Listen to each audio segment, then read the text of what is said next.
Hi guys, how's it going? It's been a while since we did a video, so I hope you've missed me. And as you can see behind me, I've just got the John Deere today. We're just going to wash this off. I think the last time we washed this off, it was like 6 months ago. I've washed the windows the other day, but it's just gotten soaked in dust over the summer months. Also, as well, I've been getting some more parts for the 434, which is in the shed. That tractor's probably one of the most difficult tractors out there to get parts for, but I've managed to get a full engine rebuild kit, some fan belts, and also a new lift pump that tractor needed from another company, which I don't normally deal with. So thank you to that company. And also as well, the 135. Everyone's been asking me about the 135. It's now fully rebuilt. The transmission and the engine are rebuilt, and it's looking original. So I've been a bit hesitant as to going ahead with actually getting it fully resprayed and rebuilt, but I think I am going to do that because it's just something which needs doing. It is in a lovely original state now, and it would be a shame to sort of damage the value, but it's not really a tractor which has, in my mind, it's not a tractor to sell. It's a family tractor, it's an heirloom, and I'd love to keep it in the best condition I can keep it in. So that of course means respraying it, painting it, and keeping it as part of the Ollie's Farm business really. So that's what's going to happen to that tractor. We'll go and see it in its original clothes now that it's been reworked. So it's got a lovely engine which sounds sweet as a nut. The clutch is all fixed on it. The gear problems I've had have all gone, and we'll take it for a drive just maybe around the yard before it gets fully resprayed. There's another I believe month to 6 weeks of work and the rebuilding process, and then it will be fully restored, and I've been told by Gavin that it will be like brand new. So I'm looking forward to that, and maybe even doing a tractor run before Christmas with it as well. So we'll just wash this tractor off, and then I've got some more news going on around the farm as well.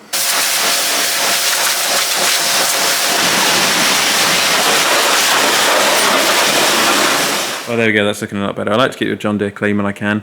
I haven't really been, to begin with this tractor, I was never really the biggest fan of the new AdBlue stuff. But I must say, it does run, really quite powerfully now with the AdBlue, because it allows the engine to open up a lot more freely, if you know what I mean. Whereas the old ones, like the 30s, can be restricted by the EGR valves and the 6150Rs and DPFs and all that sort of thing, diesel particulate filters, unless you delete them, but that's another ball game. So actually, the AdBlue's not such a bad thing. They do seem to run in a funny sort of way. They do seem to run better. Anyway, so that's the gator which I've got there. I've just ordered a Logic control box, which we're going to put in the centre. We're planning on just cable tying it or bolting it onto here for the weed wiper, and then this is going to be busy doing weed wiping until the season's over, because we're just getting a bit fed up with weed wiping with the quad bike. Because you've got to suit up, get your suit on, get your helmet on and all that stuff, for herbicides and PPE. Whereas when you're in the cab, you don't need to wear the PPE. So I've got a box coming for that. Also as well, the Landies here. Last week, I got a tow bar fitted for this, so as you can see. It's got a new tow hitch, which I've just started using, and that's going to be very, very important. I'll tell you about that later on in today's video.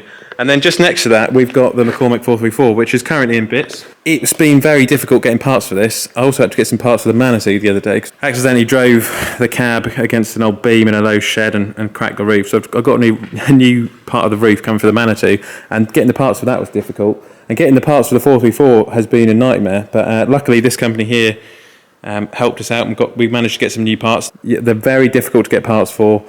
So we've got brake calipers coming, we've got new fan belts, we've got engine rebuild kit, and this engine actually partially blew up a little while ago with the gasket, and it's put a lot of fluid into the radiator. The radiator's alright, but it's just full of oil and water.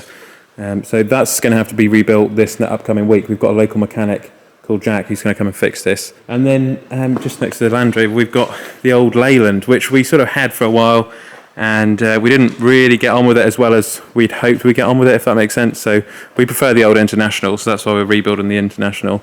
But this will have to, this is actually sold, so we've just sold this to our neighbour, and we said they could have it if they wanted. So yeah, that's going to go to our neighbour. Okay, and as you can see, we're just out on the field. The gallops have now been pretty much completed. They've got some new pillars in, and they've been used fairly regularly throughout the week, and yeah, they're proving pretty popular. We go around them with a roller. We've just ordered a new roller, a heavier one for the size of this gallops, but it's going to arrive here in January from Fleming. And then just next to that, we've got the fodder beet, which I've been keeping an eye on. I hope you can see some of them have been withering over the recent weeks, and that's because it's been so warm, it's been so hot. We've had this Indian summer, But the problem is we haven't had enough rain, so they've decided to wither. Although yesterday we had like half an inch of rain in pretty much one morning, and it's now looking a lot greener. It's really amazing just how, you know, a good flush of rain has brought them back to life again. But they'll be harvested in probably January or February time now, about the time I get the roller for the gallops, funnily enough. So this is what's going to feed the animals over winter. The sheep and the beef cattle, the native red poles which we've got on the farm. They're all hungry animals, and it's very important, you know, winter feed, to keep an eye on it. On the left we've got the stubble. We just winter stubble this normally around this field, and then on the other fields we'll put some turnips in as well. Okay, so we've just come through what we've got an idea for an archery range in the wood there, and we're just walking through what we call stackyard. The turnips have grown a lot in the last week. They had some liquid nitrogen sprayed on them by Frontier, and they've certainly started to shoot up. So this year we'll have a good crop of turnips, because last year we didn't put any fertiliser on them, which we were trying to, you know, save costs. The fields they were on had been mucked by the cattle and sheep muck, so we thought we'd get a better yield, but we didn't. So you have to put a good whack of fertiliser on a cover crop. But we'll get some good turnips here hopefully, and there's a bit of deer muck there. We've got a lot of muntjacks and water deer on the farm this time of the year, running around. Okay, so we're doing a bit of a farm walk this morning. I've got some stubble here just behind us here, which is this is not growing a crop this year. This is just going to be left in summer fallow. This is where I've put a number of bales. There's 104 bales I think sitting here, which we'll take in the winter. Looking at what I wanted to talk to you guys about quickly was I'm going to share a bit of information with you guys now, which I hope will help you in some way. I was on a road trip earlier, just getting some bits from Norwich, and I was on the way back and I stopped at a farm shop, and it's called Old Hall Farm at Woodton. So shout out to Old Hall Farm, and they sell raw Jersey milk, which is something I absolutely love, and not a lot of people know. Give it a little shake, but raw milk is really good for you. You know, nowadays there's, you know, a lot of talk about this almond milk and all of this sort of coconut milk stuff, but you can't beat, you know, good rural milk, especially raw Jersey milk. Jersey milk's a little bit higher in fat, so you don't want to have, you know, everything in moderation. But something Jersey milk's got, particularly raw milk, is it's got bacteria, really good bacteria for you. There's lots of different biomes in the countryside or in the world. So we've got the soil behind me, which is the soil biome, and then we've got the human biome. We're all basically like bacteria. There's billions, trillions of bacteria in our bodies, and we need to get that goodness in us. And so if we can grow healthy crops, we can grow healthy food, and then we've got healthy people. And it's a bit like with raw Jersey milk from the countryside. It's got all that goodness, that good bacteria we need as humans for good digestion, for a good human biome. So we're always looking for that. And I can tell you now, actually, the future, I think, of society might not necessarily be in the cities, because as we're finding, you know, in recent years with the pandemic, we're not actually designed to be, you know, too close to each other all the time in these, you know, built-up areas, in flats, and these high towers, living on top of each other. You know, and Mother Nature's got a plan for us, I'm sure. So I think the future is out here, out in the countryside, drinking delicious milk, which is so healthy for you. And it's such a shame to see you know, people drinking this almond milk from South America or California, or coconut milk from Ethiopia, you know, where they've got these coconut farms, and you know, shipping all of that product over to this part of the world is just, you know, in terms of a carbon footprint, is not, you know, I don't think is a good idea. We should be drinking, you know, locally produced raw milk, if you like raw milk, or you can have it, you know, homogenized. But unhomogenized, I will say from my experience, is a lot healthier. And you know, we need that good bacteria. That's something else we need, and it's something we forget about, unfortunately, because of, you know, the mainstream trends, I guess, what people are doing. But there is something I've seen out in the countryside for many, many years, and it's older dairy farmers who live a long life because they're happy. They've got a good get up and go about them, because they've got to get up, milk the cows, and then they'll drink milk as well, which is that good bacteria. They drink it straight out of the tank, and that keeps them going. And you know, a lot of people say, you know, a lot of those farmers say to me, don't tell people about this, because this is actually a secret. You know, raw milk and you know, living their rural lifestyle. I'm just saying that, you know, you can do it, it's up to you, but I swear I would pin my hopes, and I think the future will be in the countryside. And for farmers, I think you can do very well with this farm here, brilliant, Old Hall Farm. You know, they're selling milk, they're selling chicken, beef, lamb, pork. I believe that they've also got a cafe there now. Absolutely fantastic, and you know, only just down the road outside of Norwich. So go and check out Old Hall Farm if you haven't checked them out already, and if you live locally. And it's also inspired me. You know, I've been inspired to you know, develop a business for myself, supplying locally produced produce to the general public. You know, it's something I'd love to do. I'd rather be eating something which I can see where it's come from, how it's been made, than buying something, you know, from a supermarket. And if you just have a look around here, I mean, just look at this, where I live on the farm here. I take it for granted every day, but actually, I'm just, since sitting here having this milk, you know, what a fantastic part of the world to live in. Rural Norfolk, you know, it's not that bad. Norfolk is just so untouched and unspoilt in places that you know, we sometimes forget when on a nice sunny afternoon like this with some raw milk, you know, it's not a bad life really.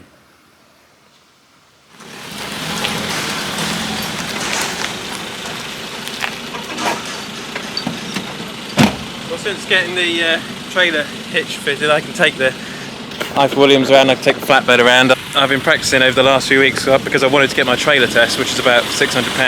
And now I found out yesterday the government's now allowing you to not do your trailer test, and then you can tow your trailer without the test. So it's crazy. It's crazy. I'm going to put that money towards something else, towards some calves. I've got the hitch on well, I've got the cable tie, but I need to get an exchanger. Yeah, because unfortunately our trailer here has the wrong bloody connector. There you go, look there, that's the wrong one for the Defender. It's got different pins set in there, so I'll have to get a converter so I can put the lights in.